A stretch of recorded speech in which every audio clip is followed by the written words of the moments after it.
하이썸! 오늘은 열에 대한 이해에 대해서 수업을 준비했고요. 열과 온도에 대한 차이에 대해서 한번 알아봅시다. 먼저 열은 뜨거운 물체에서 차가운 물체로 흘러가는 에너지, 온도는 열이 어느 방향으로 흐르는지 혹은 어떻게 변화하는지를 측정하는 것, 이것을 온도라고 하죠. 열에 대해서 첫 번째로 말씀드릴 것은 전도열이고요. 저렇게 프라이팬 바닥에서부터 열을 받아서 음식물이 있는 팬의 중앙 부위까지부터 끝까지 열이 골고루 퍼지고 결국 금속으로 되어 있는 저 손잡이 부분까지 열이 전도되어서 점점 퍼져나가는 것, 이것이 바로 전도열이고요. 전도의 핵심은 어떤 매개체를 통해서 열을 전달한다는 거죠. 그리고 전도의 조건은 고체의 형태일 때 전도가 일어난다는 거예요. 조리를 할 때 조리 도구에도 이러한 전도열이 일어나지만 우리가 익히고자 하는 저 고기에도 전도열이 적용이 된다는 거죠. 처음에는 고기의 겉부분이 열을 받으면서 겉에 받았던 뜨거운 열이 속에 있던 차가운 곳으로 이동을 하면서 전도열이 발생되므로 안쪽까지 고르게 익을 수 있는 것이기 때문인데요. 전도와 전도열,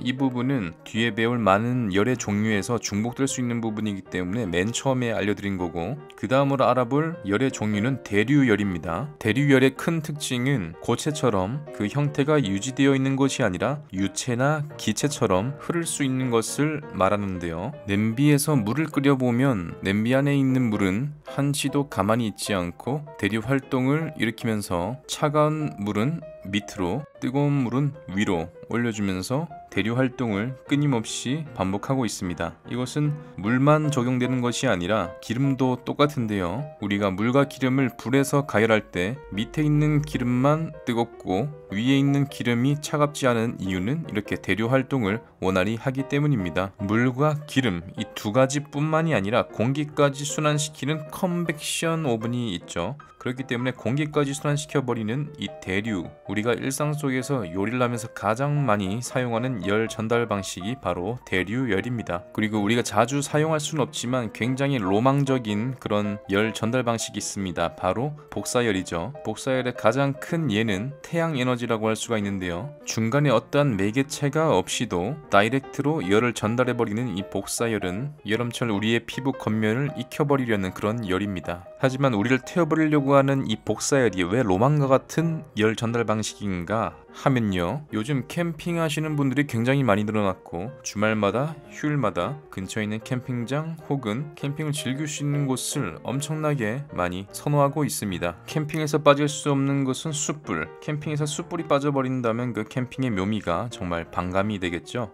이렇게 복사열을 이용하는 열 전달 방식이 그릴링 그리고 브로일링이라고 할 수가 있고요. 그리고 차콜이라고 하는 뚜껑이 있는 바비큐 그릴 같은 경우는 뚜껑을 또 닫아줬을 때 복사열 외에도 대류열도 함께 적용이 되고요. 오븐도 마찬가지죠.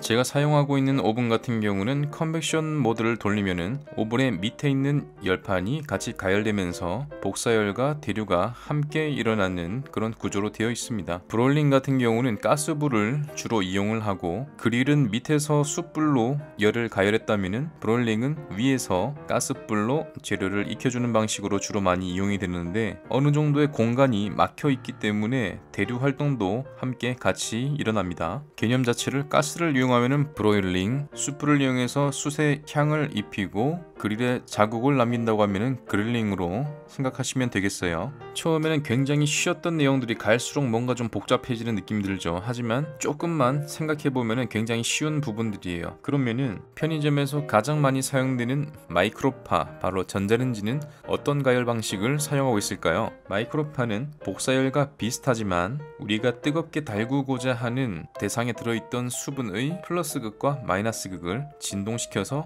서로 마찰을 일으키므로 그 마찰열로 인해서 어떠한 대상을 익히는 것인데요. 표면으로부터 1cm 안쪽까지 가열을 시킬 수가 있습니다. 그렇다면 어떻게 중심부까지 가열될 수가 있느냐? 바로 겉표면으로부터 1cm까지 가열된 그 부분이 열의 전도를 통해서 심부까지 열이 전달되는 방식입니다. 물론 요즘에도 전자레인지들이 계속해서 발전되고 있고 음식을 가열하는 방식이 조금씩 바뀌어가고 있지만은 큰 틀은 이렇다는 것을 알아 알아주시면 되겠고요. 다음 시간에는 마이야르 반응에 대해서 조금 자세히 다뤄보도록 하겠습니다. 아참, 그러고 보니 우리가 누군가로부터 화가 나면 열을 받는다, 열받게 하네라는 말을 하는데 여기에 해당하는 열은 과연 무슨 열일까요?